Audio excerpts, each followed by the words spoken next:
गुजरात के दिल में बसा एक छोटा सा गांव सुंदरपुर, जहां चारों तरफ हरियाली ही हरियाली है। खेतों में लहराती फसलें और मिट्टी की खुशबू में बसी एक शांत जिंदगी। यह गांव खाने के तरह तरह के व्यंजनों के लिए फेमस था। इसी गांव के एक कोने में रहता था विमल, एक गरीब लेकिन ईमानदार आदमी। उसके पास पैसा कम था, लेकिन हौसले और मेहनत की कोई कमी नहीं थी। विमल धीरू सेठ के यहाँ काम किया था। वह बहुत ज्यादा मेहनती आदमी था। जिनता भी दिन वो काम करता, दिल लगाकर करता था। चलो भाई, काम तो हो गई। सेठ जी, मैंने अपना आज का काम पूरा कर दिया है। मुझे मेरी महीने की मजदूरी के पैसे दे दीजिए। एक तो काम सही समय पर करते नहीं हो, लेकिन पगार मांगने तो तुम समय से आ जाते हो। कल तुमको प्रधान के घर अनाज पहुंचाने के लिए कहा था। काम भी ढंग से तुमसे नहीं हो पाया।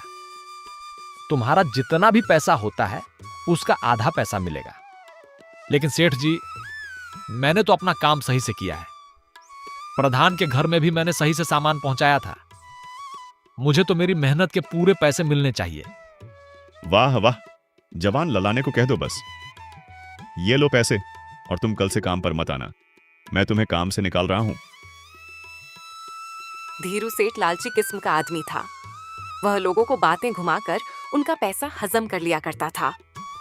विमल उदास होकर अपने घर पहुंच जाता है। आज तो आप थके होने के साथ उदास भी लग रहे हो। बताइए, क्या हुआ आपको? अरे मोनिका, आज सेठ जी ने मुझे महीने के आधे पैसे दिए हैं। काम तो सही से किया था, पर मुझे पैसे आधे मिले। आधे पैसे क्यों दिए?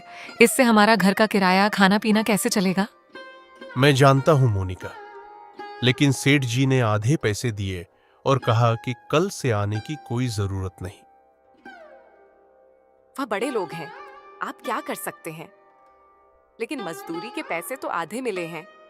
इससे हमारा महीना भर कैसे चलेगा? आपको अब अपना खुद का काम या कहीं और काम देखना होगा। तुम ठीक कह रही हो, लेकिन नया काम शुरू करने के लिए हमें पैसे चाहिए। हमारे पास बचत के नाम पर कुछ भी नहीं है। अगर ऐसा ही चला तो हमें तो भीख मांगनी पड़ेगी। जी, आप कुछ काम ढूंढिए, वरना हमारा घर कैसे चलेगा? ठीक है मोनिका, मैं कल ही गांव में काम ढूंढता हूं। विमल काम की तलाश में गांव के बाजार की तरफ जाता है। अरे विमल बेटा, आज काम पर नहीं गए हो क्या? अरे काका, मैंने वहां काम छोड़ दिया। सेठ बहुत काम करवाता था और पैसे भी नहीं देता था। नया काम तलाश रहा हूं। अरे तो काम मिला क्या गांव में? नहीं काका, ये कैसा गांव है? यहाँ करने के लिए कुछ काम ही नहीं है, और कहीं काम करने जाऊं तो लोग दिन के 50 रुपए देते हैं। इतने पैसे में तो दिन भर का राशन भी नहीं आता। अरे, अगर यहाँ कोई काम नहीं है तो शहर जाकर काम ढूंढो ना। शहर में तो लोगों के पास बहुत काम होता है। हमारे गांव से भी कितने लोग शहर में काम करने गए हैं। एक तो मैं पढ़ा लिखा उतना नहीं हूं, और वहां 20,000 भी कमाऊं तो आधे से ज्यादा पैसे किराए और खाने पीने में खर्च हो जाएंगे। रहने का कमरा भी बहुत महंगा मिलता है। अब ना तो गांव में काम मिल रहा है और ना ही शहर जाने के लिए मान रहे हो, तो फिर कैसे काम चलेगा? तभी वहां एक आदमी पर्ची बांटता हुआ दिखाई देता है। अरे भैया, ये किस चीज के पर्चे हैं? यहाँ क्या बांट रहे हो? कहीं भंडारा लगा है क्या? यहाँ एक ढाबा खुला है, ये उसी का परिचय पत्र है। हमारे ढाबे पर स्पेशल गुजरात का मटन और पूरी मिलेगा। अगर आप ढाबे पर जाकर खाना खाना चाहते हैं तो जरूर जाइए। भाई, मेरे पास राशन खरीदने के पैसे नहीं हैं, तो ढाबे पर जाकर खाना कहां से खाऊंगा? अरे ठीक है विमल बेटा, अभी नया नया ढाबा खुला है, मजदूरों के लिए भी काम होगा। एक काम करो, वहां खाना बनाना, तुम्हें बहुत अच्छा पैसा मिल जाएगा। ठीक कहा आपने। मैं अभी जाकर ढाबे में पूछता हूं, मेरे लायक अगर कोई काम खाली हो तो। विमल खुश होकर ढाबे पर पहुंच जाता है। अरे सेठ जी, अभी आपका जो आदमी ढाबे के पर्चे बांट रहा था वो मुझसे मिला था। उसने कहा कि ढाबा नया खुला है तो आपको काम करने वाले लोगों की जरूरत है, इसीलिए मैं यहाँ आया हूँ। मुझे कुछ काम चाहिए। ठीक है, लेकिन तुम ये बताओ कि तुम्हें क्या क्या करना आता है। अगर तुम्हें खाना बनाना आता है तो मेरे पास खाना बनाने वालों का काम है, वरना तुम यहाँ साफ सफाई का काम कर सकते हो। गरीब आदमी हूँ साहब, मुझे तो खाना बनाना बचपन से आता है। मैं आपको बहुत अच्छे से खाना बनाकर दूंगा। आप बताइए, मुझे हर रोज कितने पैसे मिलेंगे? देखो, हर रोज मैं तुम्हें 200 रुपए दूंगा, लेकिन खाना तुम्हें अच्छे से बनाना होगा। अरे दिन भर खाना बनाने के सिर्फ 200 रुपए? बाकी हवाई और रसोइयों को तो 500 रुपये मिलते हैं। देखो भाई, अभी अभी नया ढाबा खोला है। अगर तुमको ज्यादा पैसे चाहिए तो तुम जा सकते हो। यहाँ काम करने के लिए लोगों की कमी नहीं है। नहीं नहीं सेठ जी, मैं इतने में ही काम कर लूंगा। आपको किसी और को रखने की जरूरत नहीं है। विमल की मजबूरी थी, इसलिए वह कम पैसों में काम करने के लिए तैयार हो जाता है। वह ढाबे में पूरा दिन अच्छे से मटन, पूरी, चावल, दाल, जो भी सेठ जी कहते सब बना देता है। वाह भाई, खुशबू तो काफी अच्छी आ रही है। तुमको खाना बनाना भी अच्छे से आता है। ऐसे ही विमल दिन भर खाना बनाता और शाम को मिले 200 रुपए से घर पर राशन लेकर चला जाता है। ये लो मोनिका, आज मेरी जो भी कमाई हुई थी उससे मैं थोड़ा दाल, चावल और सब्जियां खरीद लाया। आज के राशन का तो इंतजाम हो गया, लेकिन कल के राशन का क्या करेंगे? अब तुम्हें चिंता करने की कोई जरूरत नहीं है मोनिका। गांव में एक नया ढाबा खुला है, मुझे वहां रसोई की नौकरी मिल गई है। अब हमारा रोज खाना बनेगा, तुम चिंता मत करो। ऊपर वाले की लाख लाख शुक्रिया जो आपको अच्छा काम मिल गया। मोनिका खुश हो जाती है। दोनों पति पत्नी खाना बनाकर खाते हैं। न विमल फिर ढाबे पर जाता है, सारा खाना बनाता है। तभी गांव के कुछ लोग आते हैं। अरे हमने सुना है नया ढाबा खुला है, लो भैया हमारे लिए भी मटन और पूरी। हाँ भैया, सुबह का नाश्ता हो जाएगा, मटन के साथ गर्मा गर्म पूरी। बैठो ना बाबूजी, अभी देता हूँ। लोग बड़े चाव से मटन पूरी खाते हैं और तारीफ करते हुए चले जाते हैं। ढाबे पर सबसे ज्यादा मटन और पूरी बिकती थी। सेठ जी, शाम हो चुकी है, आज के पैसे दे देते तो मैं घर के लिए राशन लेकर जाता। अरे मैं तुम्हें बताना भूल जा रहा था, मैं तुम्हें रोज के पैसे नहीं दे सकता, महीने का पैसा एक बार दे दूंगा। लेकिन सेठ जी, मुझे अपने घर के लिए राशन लेकर जाना है। मेरे पास बिल्कुल भी पैसे नहीं है। अगर आपने पैसे नहीं दिए तो हम भूखे मर जाएंगे।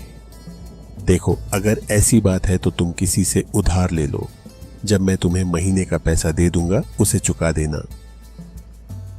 सेठ जी, आप समझने की कोशिश कीजिए। महीने का पैसा 2 या 1 दिन में वही पैसा है ना जो मैं काम कर रहा हूं। वही तो बोल रहा हूं, तुम किसी और से उधारी ले लो।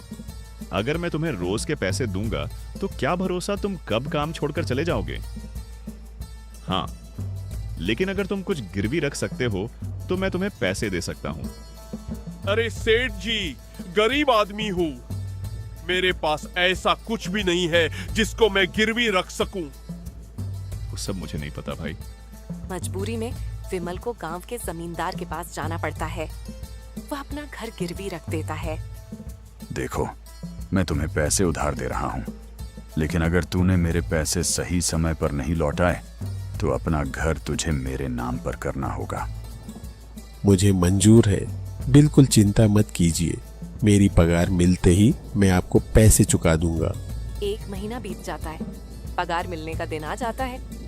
सेठ जी, मुझे काम करते हुए 1 महीना बीत गया, अब तो आप मुझे महीने की पगार दे दीजिए। देखो, आज मेरे पास इतने पैसे नहीं हैं। तुम कल तक इंतजार करो, मैं कल तुम्हें पैसे दे दूंगा। लेकिन सेठ जी, मुझे जमींदार जी को पैसे देने हैं। अगर आज मैंने पैसे नहीं लौटाए तो वो मेरा घर हड़प लेंगे। अरे एक दिन के लिए कोई किसी का घर थोड़ी हड़पता है। कुछ नहीं होगा, मैं कल तुम्हें पैसे दे दूंगा। आप मेरे साथ खेल मत खेलिए सेठ जी। मैंने अपनी आंखों से देखा है आपके यहाँ मटन पूरी बहुत ज्यादा बिकती है। महीना भर से आपकी बहुत अच्छी कमाई हुई है। तेरी हिम्मत कैसे हुई मुझसे इस तरह बात करने की? जा, नहीं देता मैं तुझे तेरे पैसे। तुझे जो करना है कर ले। अब तो मैं तुझे कभी पगार नहीं दूंगा और ना ही तुझे यहां काम करने आने की जरूरत है। आप बिल्कुल ठीक नहीं कर रहे हैं सेठ जी। एक गरीब के साथ छल करके बहुत बड़ा पाप कमा रहे हो। ऊपर वाला देख रहा है। भगवान आपको इसकी सजा जरूर देंगे। अरे चल निकल यहां से। बड़ा आया है मुझे भगवान की धमकी देने वाला। करण सेठ विमल को धक्के मारकर निकाल देता है। विमल उदास होकर घर की ओर जाता है। थोड़ी देर बाद जमींदार का आदमी तपन विमल के घर आता है। हाँ भाई, याद है ना विमल कि आज तुझे जमींदार के पैसे देने हैं। सेठ जी ने तुझे याद दिलाने के लिए मुझे भेजा है। हाँ, मैं जानता हूँ तपन भाई। जमींदार जी को कहना कि मैं रात तक उनके पैसे लेकर आऊंगा। ठीक है, लेकिन रात तक पैसे लेकर आ जाना, वरना तुम्हारा घर तुम्हारे हाथों से चला जाएगा। तपन के जाते ही विमल का पड़ोसी गोकुल वहां पहुंच जाता है। अरे विमल, यह जमींदार का आदमी तुम्हारे घर पर क्या कर रहा था? तुमने जमींदार से कोई उधार लिया है क्या? हाँ भाई, उधार लिया था लेकिन चुका नहीं पाया। विमल अपनी पूरी घटना गोकुल को सुनाता है। अरे इस तरह परेशान मत हो, कोई ना कोई हल जरूर मिल जाएगा। पहले यह बता, तुझे जमींदार को कितने पैसे देने हैं?